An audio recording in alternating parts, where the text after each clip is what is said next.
Hello, everybody. Good to have you all here and your time to to be here with us. It's Wednesday, 15th of May, 2024. It's 9 p.m. here in Ireland, in UK, 10 p.m. in France. And this week's topic it is law of destruction. We will uh, understand why uh, some catastrophes, some destructions. It is allowed by God, and what's the role of it in our path for evolution. And as usual, I have here Miss Gibbons. How are you, my dear? Hello, good evening, Stevan. Hello, Charles. Good evening, everyone that's watching us today. Welcome. It's always really nice to be together again to talk about something important from the Spirit's book that we're constantly learning from. And, giving so many things that are happening in the world now, it's very easy to be very despondent. But I think Spiritism teaches us some laws and gives us hope for the future and for our present life as well. So, hope everyone participates and they join us, ask questions, make comments. So, welcome everyone. Boa tarde a todos que estão nos ouvindo em português. Bem-vindos uma vez mais. Vamos falar hoje sobre a lei da destruição, que é um dos capítulos do Livro dos Espíritos, que dá muitas esperanças para nós, para o nosso futuro, para a nossa vida de hoje, as explicações que tem nesse livro. Então, bem-vindos e participem. Que Deus nos abençoe a todos. Thank you. Thank you, my dear. Bonsoir, Charles. Bonsoir, Steven. Bonsoir à tous. Hello. Good morning, good afternoon, good evening. Happy to be here again with you to explain also these difficult points, more difficult points. We can see these disasters that happened in Brazil recently, in Rio Grande do Sul, flooding.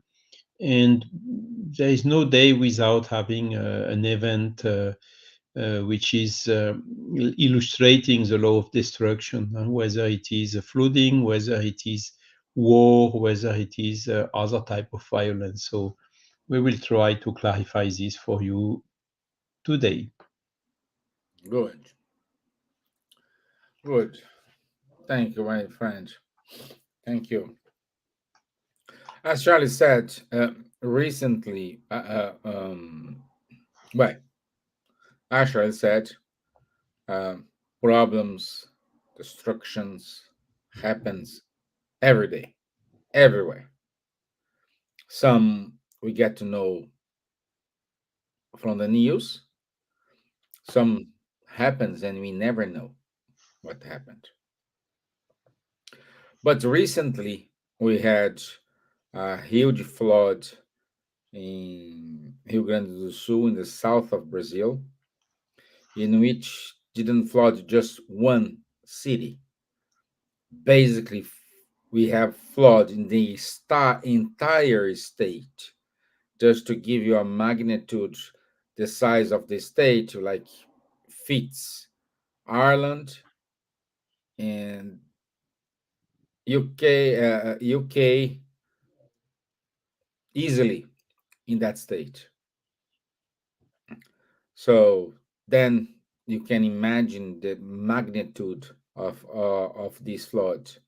So a lot of people losing their houses, their jobs, farmers, because it is a region with a lot of agricultural behavior or influence. So they lost animals and everything. And as usual, thank God we are seeing a lot of efforts in terms of volunteers giving up of their routine in order to go down to the country and help those families with clothes, with rescue somewhere. But I'm pretty sure, uh, if you are in that situation, or if you are not in that situation, you are comfortably sitting in front of your computer or your phone, in a safe place. You have had your hot meal today. You're using your warming clothes, so you're gonna sleep in a warm bed. You may have asked the question, why God allowed this? I think that's the natural question. So, um, this is a question for both of you, Charles and Sylvia. Let's try to give our view in terms of why God allowed such event happen.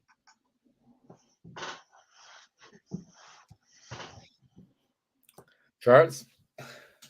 Okay. But God has made the natural laws which are immutable. Most of the laws known by physics, when you have a constant velocity of light or a gravitational constant or whatever, it doesn't change. So this type of events happened regularly. Like talking about flooding, for instance, or you can talk about earthquake or whatsoever. The point is, how do we see it? What means destruction? Destruction of what? Destruction of the physical body, but not of the soul. That's first. Sooner or later, even through natural causes, one day we will die.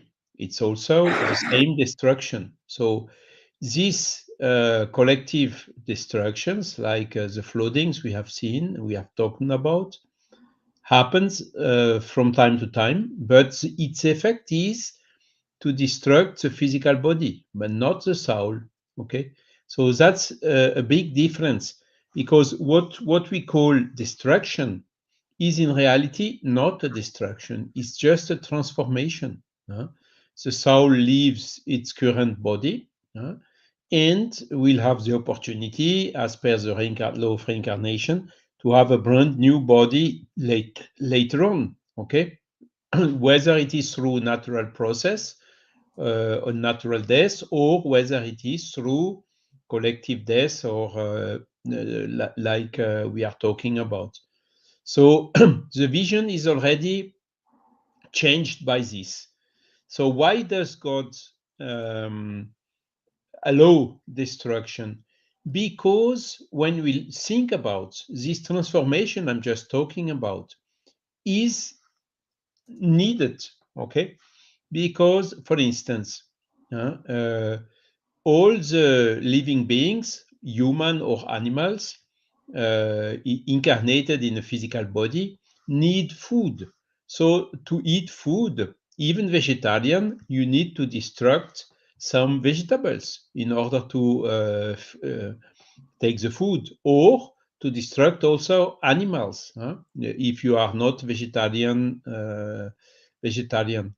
And some animals, the animals which are eating meat, for instance, are also destructing some other animals in order to survive.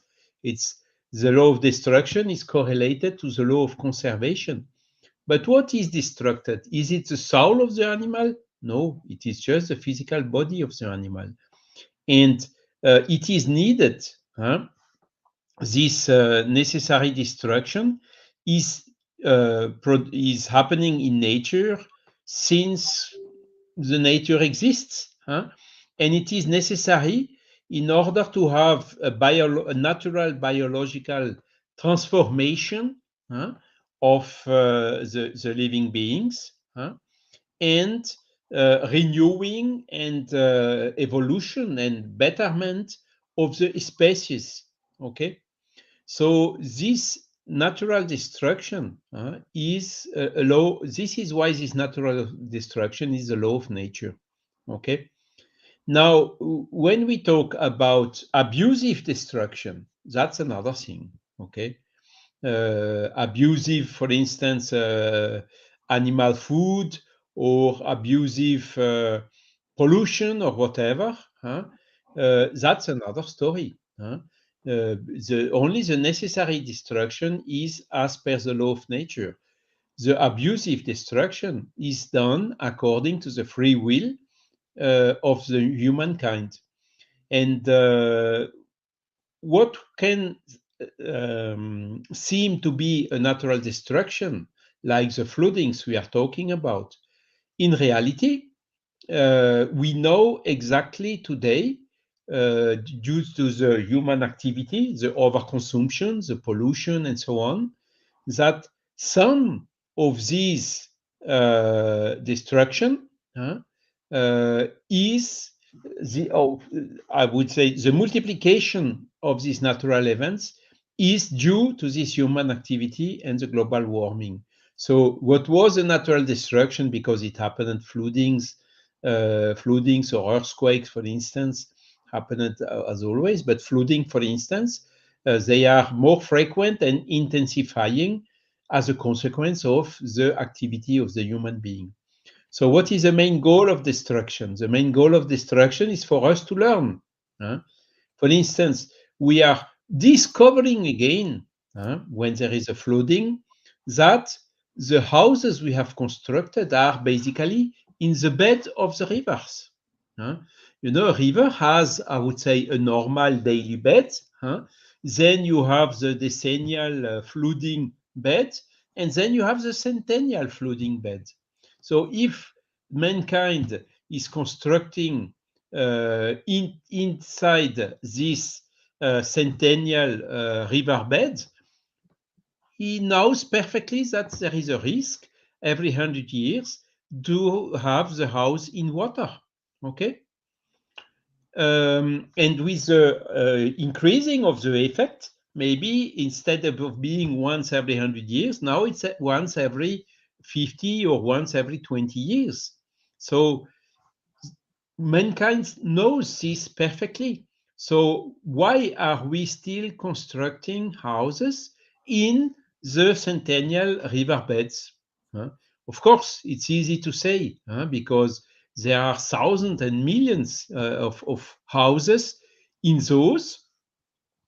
All the norms which are used to calculate, for instance, dam and all these things, they have been done according to the observation we have made before the global warming.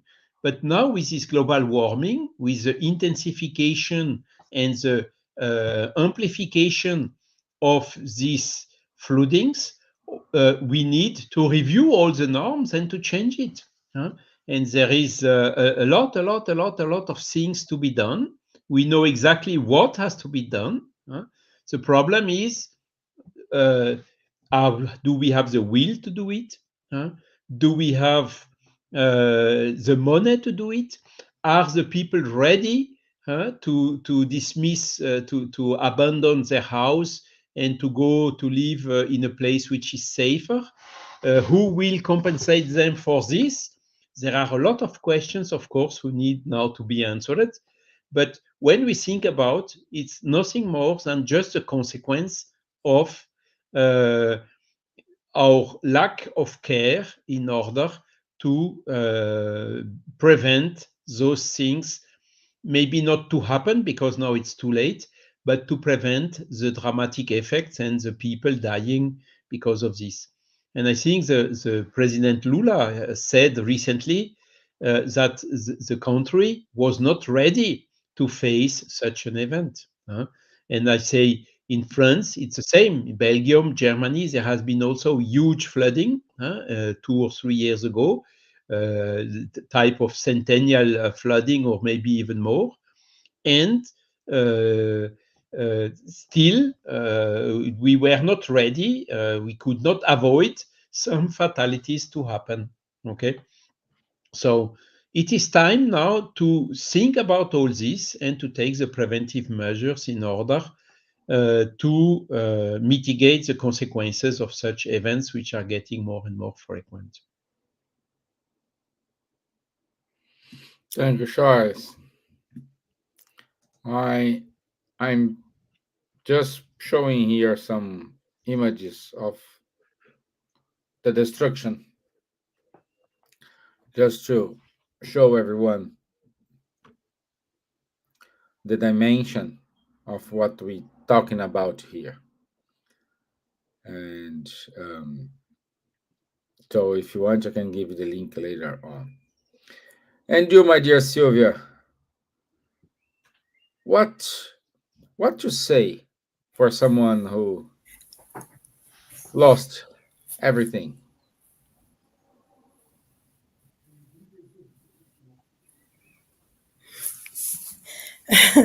That's a question. And it's interesting that I'm looking at these pictures that you've been showing, and it's terrible. It's so, it's unbelievable what's happening there and everything. And reminded me of seeing scenes like this before when in New Orleans, when they had that problem in New Orleans as well, that flooded everything. And, the number of people dead is actually are going to be a lot more once the waters go down. But I have a friend there, and they said that from Sunday to Monday, they had constant rain. So some of the places that the water was going down is being flooding again. So, it's incalculable the damage and the harm that's been causing and loss of life. And what can you say? You can't say anything, because I think the only thing we can do is to listen to what the people who are going through this have to tell us. We cannot imagine if you've never been through that. And I remember also, when there was the terrible flooding, that, over 300,000 people died in something like a day, the flooding that because of the tsunami. So we do have this again and again, things happen. And I think one of the points that Charles made was that, there is a lot of destruction, that there is something that will happen because there is a change, a transformation that needs be. And at times you need to have a huge transformation. But also another point that Charles made, which is very real, is that we do not obey the laws of nature. Mm. And I'm often, when I see things like that, I'm often reminded of a teacher I used to have, a geography teacher, I think years ago. And I remember he saying, the world now is, we live in a modern world. We have discovered many things, and man now has control of nature. And every time I faced with, volcanoes, earthquakes, I think, no, mankind has not any control at all over nature, But I think, and something in the Spirit's book, they say as well, is that, although we don't have total control of nature, but there are many things that can be prevented. And I think one of the points that Charles made was a question of rivers, because the rivers will always flow to their original path. That's a law of nature. The rivers will always follow the path.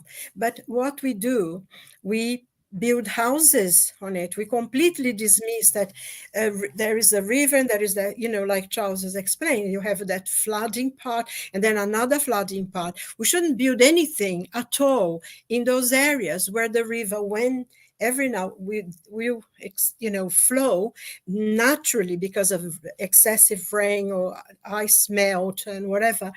We shouldn't be building anything in those areas because the rivers will flow, and is naturally, the rivers are naturally done, created like that. They created their path and they will always go. And I remember many years ago, because here in London there was a terrible flooding as well. Lots of people died, because the water flowed so quickly. That's why they built the barriers. They have a barriers. But if we have a real serious flooding, London will flood. And this professor was explaining that originally the River Thames would go, I don't know if you know London, but the River Thames up to where St. Paul's Cathedral is, which is a lot. So if we have a real big flooding here, the water will go all the way there, and all the buildings and all the houses built in between will be flooded. And I think, Charles said that there was in France, and we saw the news as well in Belgium and Germany a couple of years ago, that there's been happening more and more and more. And we seem to have one of the things when you were showing as well is that some of the ground is impermeable because it's completely dry. So the water doesn't seep in through, because what's been happening, the change in the weather, mostly, I mean, there is a change in weather and the patterns of weather anyway, natural, and it's accelerated by, what we do with the environment. So there are places where there is a lot of rain, because the question in Rio Grande do Sul, for what I read, is that there was a cold front and a hot front, and the clouds got stuck on there. So it floods something like 2 months of rain in an hour or something. So, it cannot be the water is too much.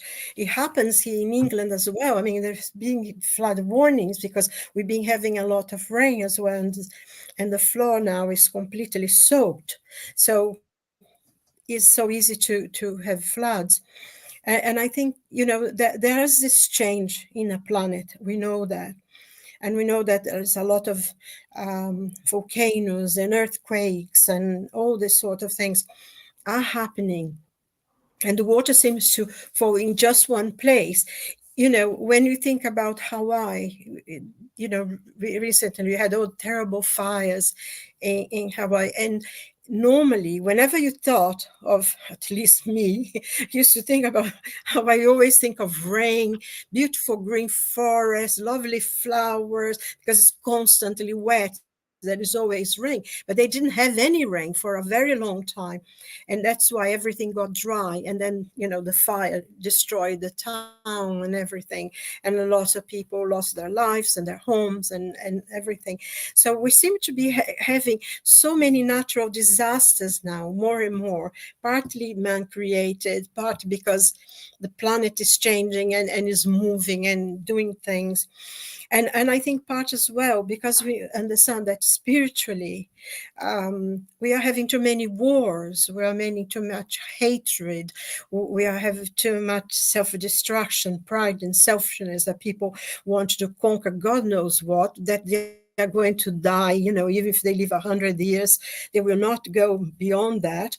And they're killing people because a piece of land, instead of trying to live together in peace. And all this negative vibration that our thoughts created, hatred, anger, vengeance, and all that, that's part of the problem that's creating as well, because the earth gets completely surrounded by all this dark energy, and it has to do something. It has to free itself, and that's why part of this natural phenomena as well is part of this, the earth trying to clean itself from all, not only what we do to the environment and to ourselves, but a negative thoughts spread out. So we need to have a big change in the way we think and the way we do things. But also, I find that sometimes we can become quite, when we were saying about people staying in front of their computers, living in a nice, comfortable home, they don't know what's happening. And I think one of the things is for us to learn that things change. Things are, today is one way and tomorrow will be different. And it's part of this huge transformation that our planet is going through. And it's a way that we also become sympathetic. It's a way for us to express a kindness. I think you made the point there are a lot of people donating food and donating things, volunteers. I know that here in London, there's quite a few organizations that are collecting clothes, especially because one of the problems now is the winter is arriving there and it's getting really cold, and people don't have any clothes because whatever they have is wet, and they need a lot of winter clothes as well, which people are trying to gather here. So as terrible thing is, it awakens in people that sense of charity, of try the empathy, try to help the others who are in problems. So we have this balance, isn't it, that in one way it's a way that we can awaken in us a kind of try to help and a kind of empathy. And so from all that horrible thing, something good comes out of it as well. And I feel that we need to hold on, because I think, going to the question that you asked, why does God allow it? And God does not allow anything. We, it's part of our planet's, part of the cleansing of our planet, part of the evolution of our planet that we are going through. Because floodings being in the planet for many times, we have the story of Noah, don't we? That the world was flooded. But then, even before that, there was flooding as well. That's not quite explained, but the whole planet flooded. So we do have this. And we have this water running, and we have rivers. I mean, ancient rivers that were the birth of civilization, who has actually dried up because there's not enough water, not enough ice. So it's part of the transformation. It's part of the movement of our planet, because as our planet become more and more advanced, spiritually, especially spiritually, morally, those kind of disasters will be less and less until come a point that we don't need, as a planet, we will not have to go through those experiences again. So as terrible as it is, the positive point is that awaken empathy and the desire to help those who are in suffering, and is part of the transformation of a planet. And it's hopeful. And the laws of distractions are there because as Charlie said, it's a transformation to something better. So there you are. That's right. Sorry. Yeah, my dear. The first thing happens is why he allowed, and you wisely said he doesn't allow anything.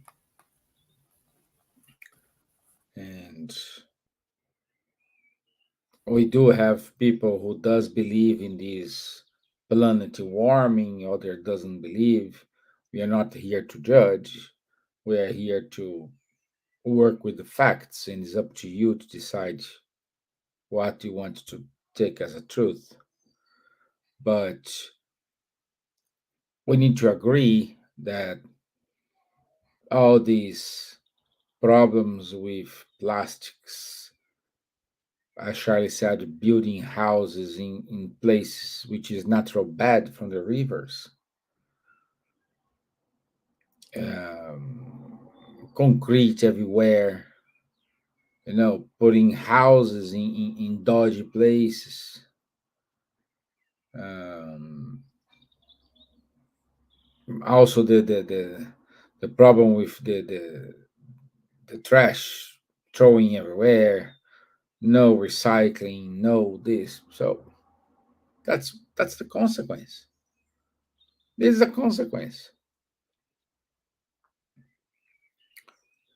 and God, God is not responsible for this.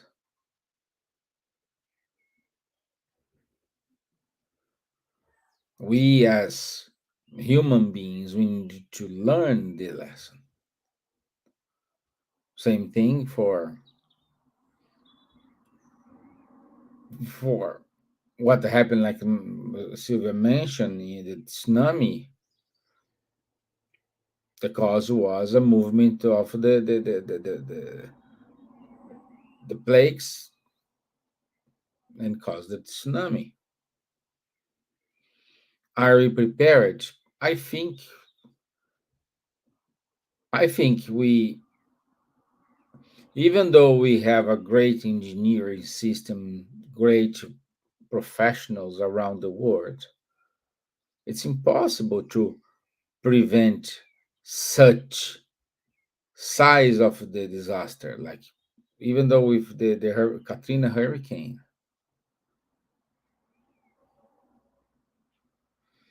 you know, and what we can do, help,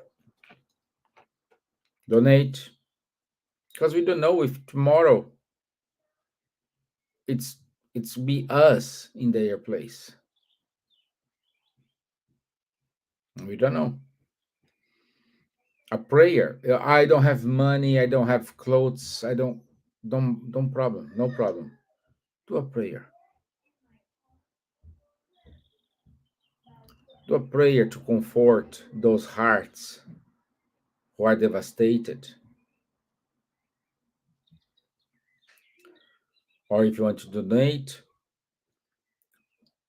I'm pretty sure in the place you live in, the country you live in, there is a donation center. Even though what you want to donate don't goes to Rio Grande do Sul, please donate. It will help a family elsewhere. That's the only thing we can do now. But for those who have kids, it's important to show what is the consequence of our own actions.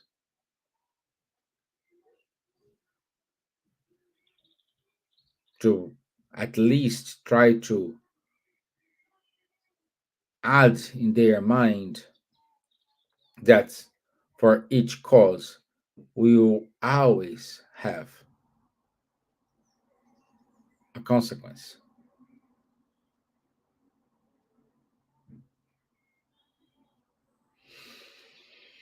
Um,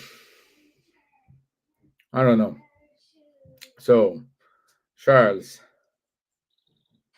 um, I'm blank now. So help me here.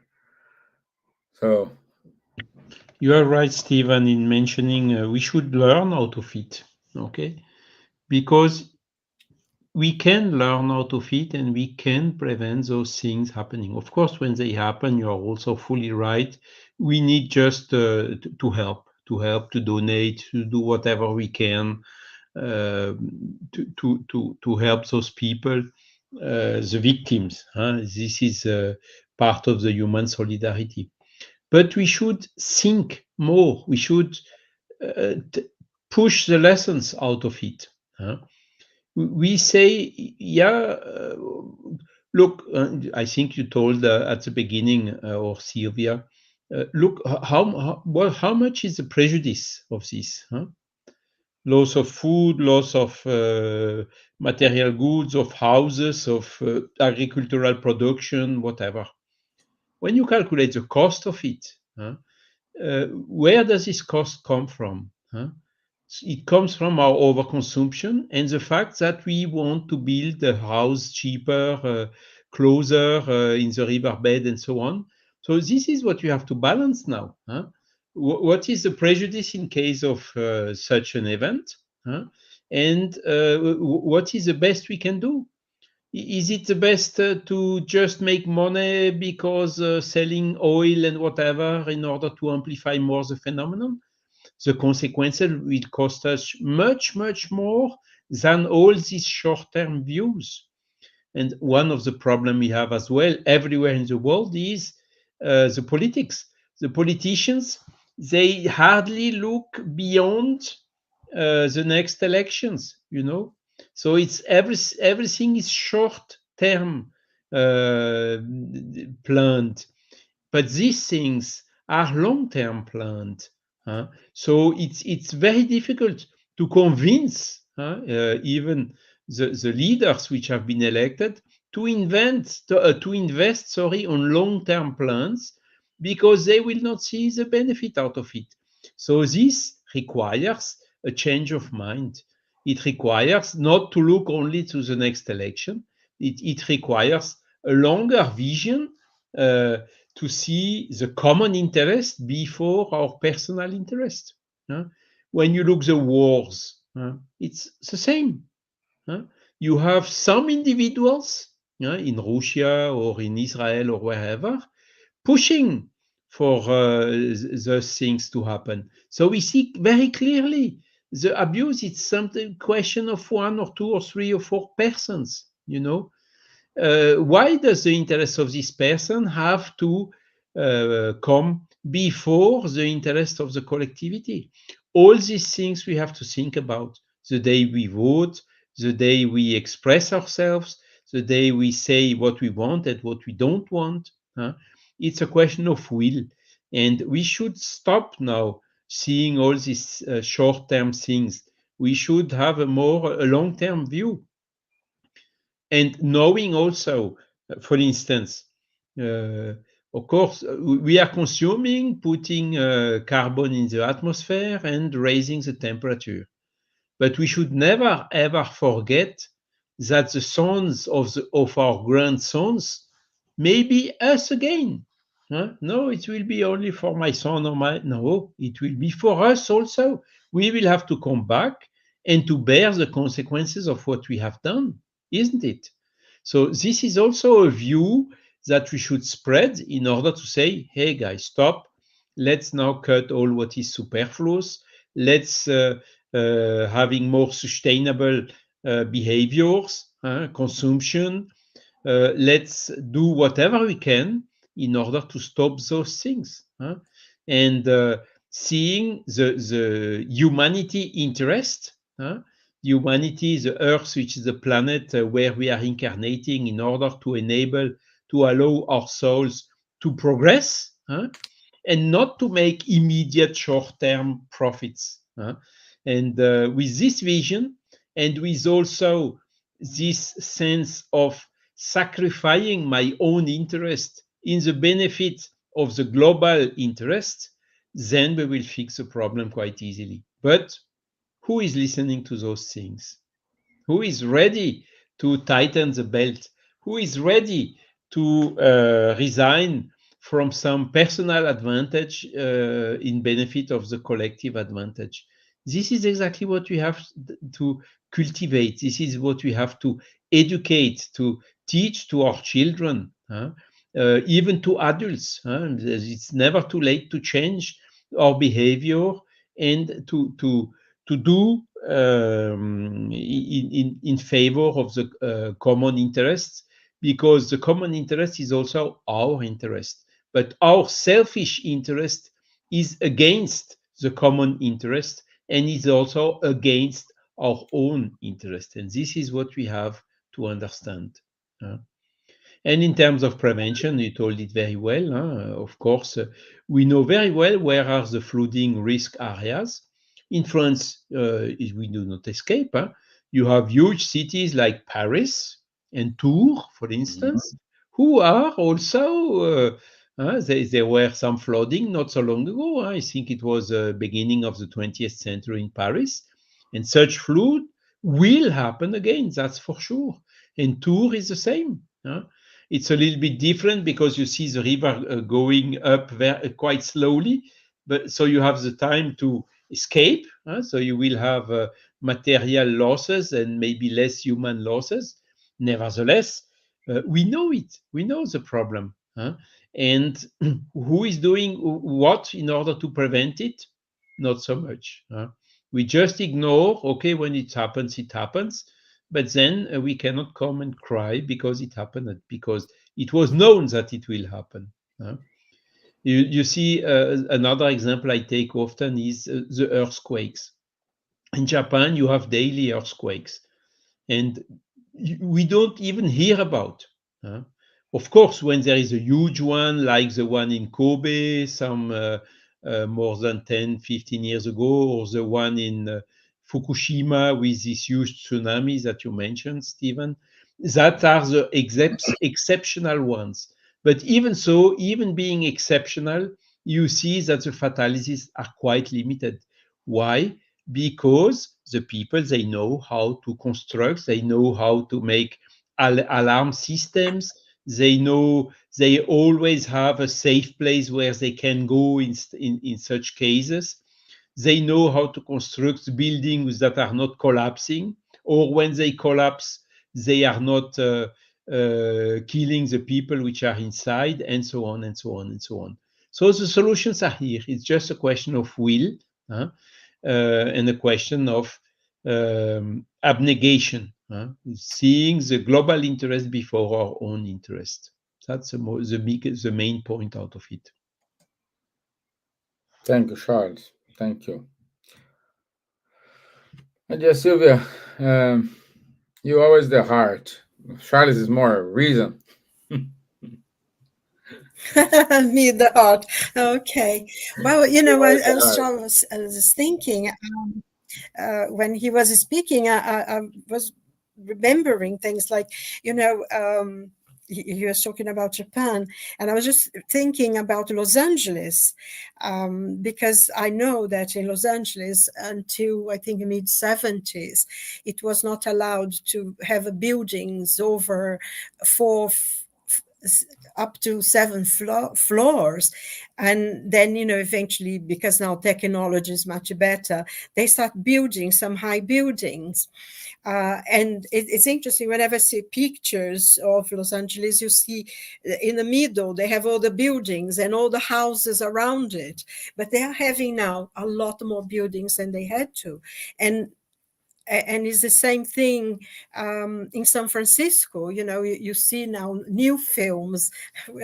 When you see old movies, you see how many new buildings now have come up. And we know the technology now is much better and they can make things a lot more secure.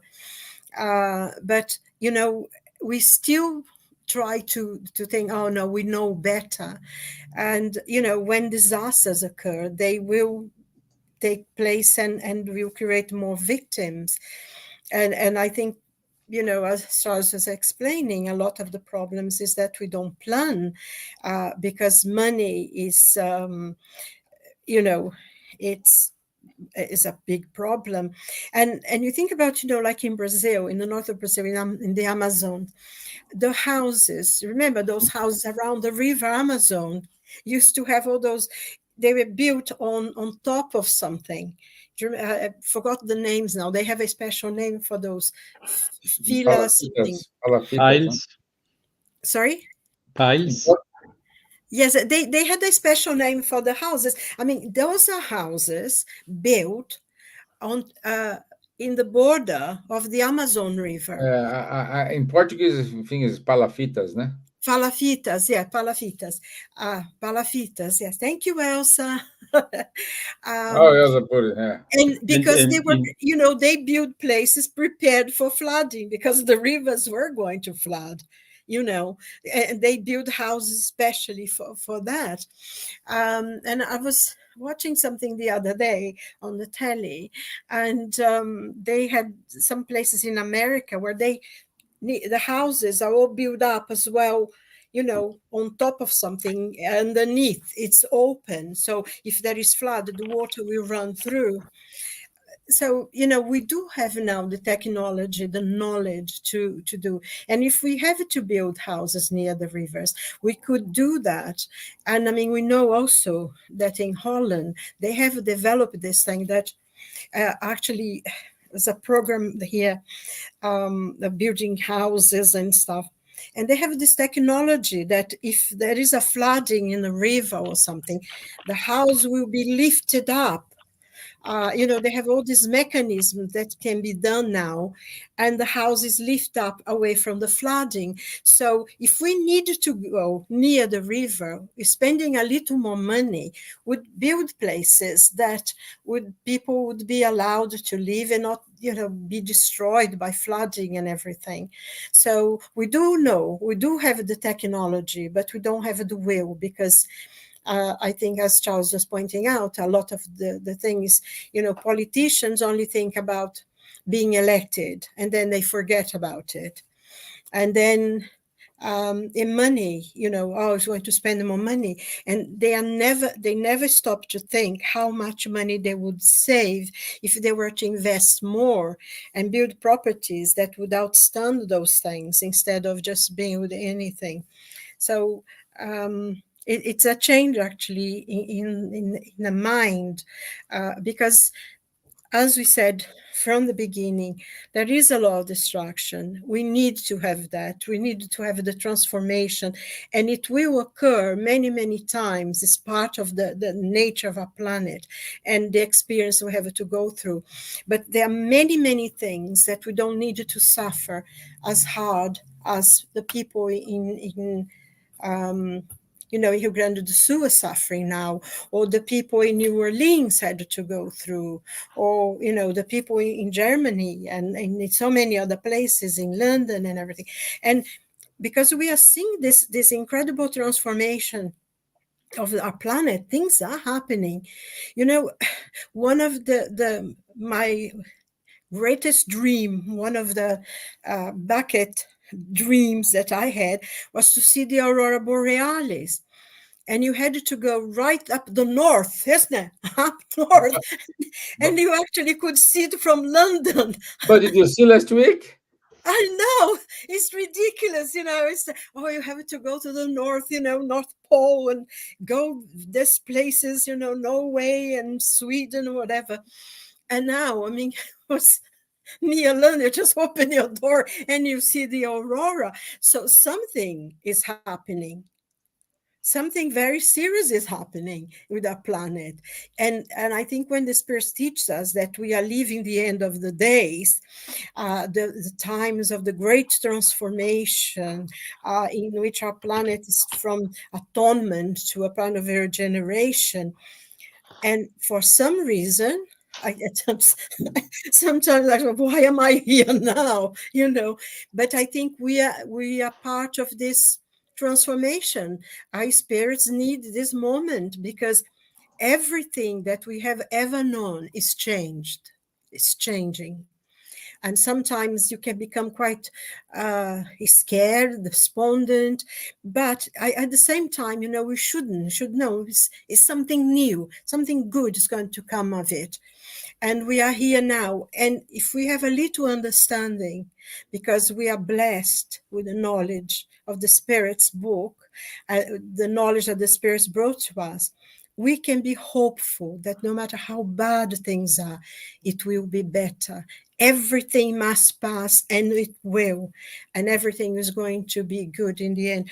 There is a quote from Nietzsche, from his book, Aus sprach Zarathustra. He says, one must still have chaos in oneself to be able to give birth to a dancing star. Isn't it wonderful? Because you need to be in chaos, and that's how everything, destruction and to come, and we know that's how solar systems happen. The new, you need to have a star blowing up and exploding, then to have another system and another planet. So it's all part of the transformation of the universe. And in a way, even though, as I said, sometimes I feel, oh my God, why am I here now? I would be so much better if I was in the spiritual world. But we need to be here because we can help people. We have our understanding that what it is, and we can help those who still have not achieved it, and it's part of a transformation. You should be grateful that we are here watching all the transformation as it is now, because the point that Charles made as well, he said, oh, you think it's for our children. No, but we are going to come back. So if we do a job well now, maybe even as bad as it could be, we'll be able to have a nicer life. And I'm sure we will. I'm sure next time we reincarnate here again, it's going to be wonderful, a lot better. So let's work for that. Let's hope for that. Yes, wonderful. Yeah, great. Great. So, let me see. We have some comments here. Elsa wrote, yes, Silvia, we are collecting everything as a donation. There is so much love in our planet. This is awakening some hearts. Never before we see something like that in the south of Brazil. It's true, my dear. It is. It is happening.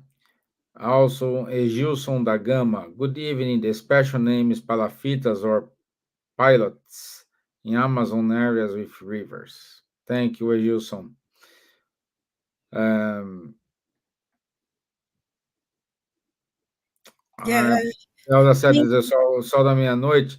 No, Elsa, we have a special event last Thursday. yes, it's this charge of the sun that hits the The the planet. earth, Yeah, and so the neutrons it transforms. yeah, we You know, could the see. poles where there is, because there is also the aurora australis that's happening in the south as well. So Yeah, it's just that it's being so far south that is really very, very. I think they've seen even in the north of France, haven't they, Charles? Yeah, yeah.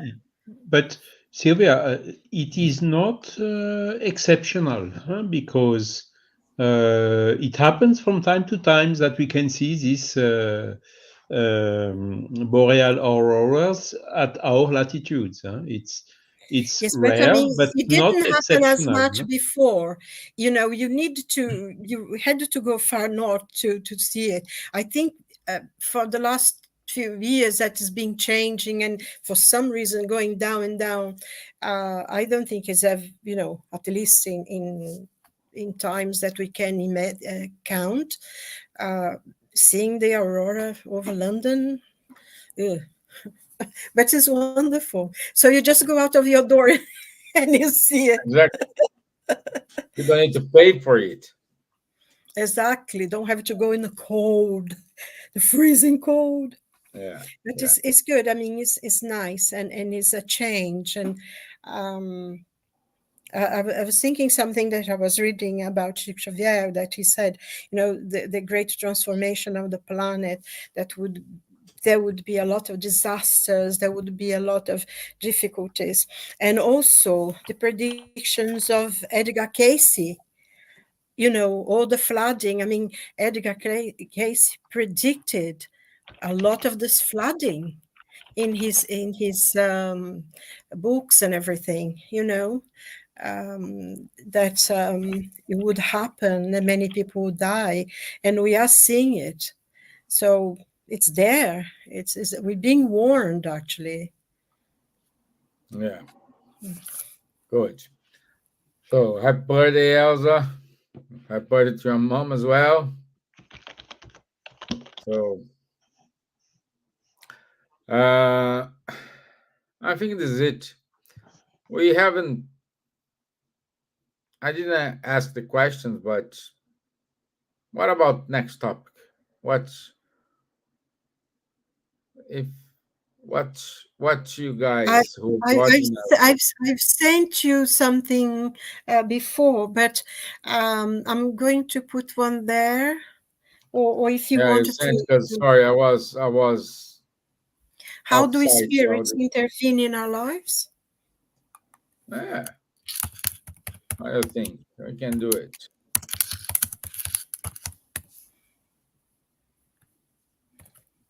Uh, Don't you think? yeah, so I was proposing how do spirits I, intervene in our lives. no, I put in the private. If you saw that, Yeah, I saw. it's Yeah. me. I wrote that for you. Also, I was saying solidarity in the word act of kindness. Mm. Yeah, well, let's take both. Let's take both. Yeah, but Uh, they're a bit One, different, so you need to choose which one it's more appropriate. one uh, next week and the other one the week after. Mm. yeah, I would say let's just to keep going with this the destruction. Let's talk about solidarity next week, and the following week we go to the how the spirits Okay. interfere. So it's good to explain some acts of solidarity. It is happening because some good spirits are trying to interfere to tell us, hey, go this route here, not that one. I It's good. suppose you could say not interfere, but intervene, because they Interfere. will not do anything that will Yeah, harm us, but they will allow us to learn, which I think yeah, that's what we need. We need yeah. to learn. You're right. And Intervene. in the end, we needed to learn the basic things that was taught by Jesus, wasn't it? Love God and love your neighbors yourself. Yeah. Oh, yeah. Yeah. Yes. Okay. Okay. So, my friends, it's our time. Sorry, don't have any announcements today. I couldn't. I just arrived home, May, so may I just say something very, very sure. quickly? Because Saturday, there will be the 30th anniversary of the creation of the British Union of Spiritist Societies. So if anyone would be interested to go and everything, the celebration is going to, please go into the website of BAS and get the address there. And it would be nice to have you all there. That's a Good. big event happening. Yeah. So, happy birthday, Buzz. Strong. Keep strong. Keep spreading the spiritism all over the UK and also outside of the UK. We have Elsa as example of volunteer along with Silvia, many translations, many hours working to make congresses viable. So this must be celebrated, and these both are a good example of Yeah, solidarity. I did have a lot of translations. I could have a degree in the pineal gland, for the number of papers I translated on that. Yeah. Yeah, yeah. Also getting all those technical decks from doctors. Oh, What yeah. so Yeah. you may And have a it's it, degree in physics or in medicine. You may yeah. have a degree in this as well. It's funny because medicine was not something that I ever even dream of. And I find myself doing all these translations, the different things. So it was good because it's a source of learning, isn't it? And everything you learn is something good. Yeah, Okay. Yeah. Once again, thank you all for your time. Charles, once more, thank you very much. My dear Silvia, thank you. Thank Happy you. celebration on Saturday. My regards to Vanessa, who is the current president of BUS, and all the other trustees and Spirit Centers associated to BUS. So I wish you all a wonderful rest of the week. Thank you. And for those who are in that dodgy place in the south of Brazil, our thoughts of hope and may the good spirits inspire, intervene in their cause in order to get back on track again. And our prayers to them for strength and courage at this very difficult time. And, something really good because maybe it doesn't interest many people, but I find that our king seems to be overcoming his illness. He was yesterday already doing things, public things, went to the mass for the OBEs and everything. So it's really nice to have our king seem to be back to his health, which is something very good. And we pray for him as well. Good. King Charles. Thank you. Thank you, everyone. Thank you. Good Enjoy, night. enjoy Thank the Bye. rest you. of the week. Thank you. Bye All bye. the Bye best. Keep bye. God safe, bless. everyone. Keep safe. Bye.